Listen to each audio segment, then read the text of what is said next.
এখানে প্রথম ব্যাচ খেতে বসেছে, তারপরে আমরা সেকেন্ড ব্যাচ।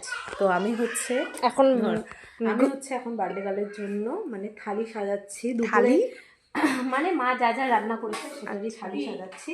তো এই যে এখানে ভাত, হ্যাঁ ভাতটা উঠাবো না, থাক এখন গরম থাকবে।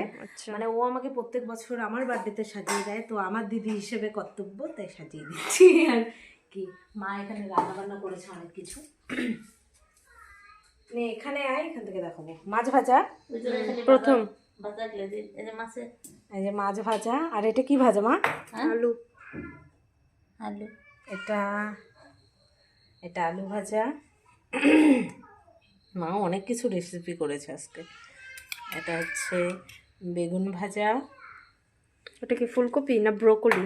না, এটা হচ্ছে সিম ভাজা। এটা হচ্ছে ব্রোকলি, এটা হ্যাঁ এটা ব্রোকলি। তারপর শাক ভাজা দেই নেই, কয় রকম হলো? একরকম, দুই রকম দিচ্ছি। এই যে শাক ভাজা, মা অনেক কিছু রেঁধে ফেলেছে। আর এটা হলো মাছের তেল ভাজা। ঠিক আছে, উঠাই ফেল। কি করছে? ভাত, আর এখানে একটা পেঁয়াজ, লঙ্কা।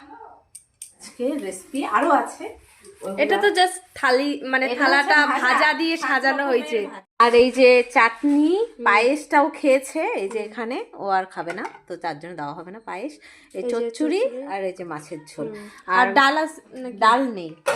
এই আজকে রাত্রে মানে আমরা দুপুরবেলা হলে আরেকটু কিছু হতো, তো দুপুরবেলা আমরা বাড়িতে কেউ ছিলাম না, তার জন্য হয় না। এগুলো সব সন্ধ্যার থেকে রান্না করেছে অনেক কিছু করে এনেছে। খালি বার্থডে কালকে দিব। তো চলো তারপরে যাচ্ছি।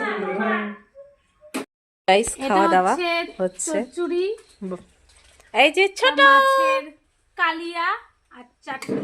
পায়েসটা মিসিং আছে, কিন্তু পায়েসটা তখন খাইছিস তাই দাও।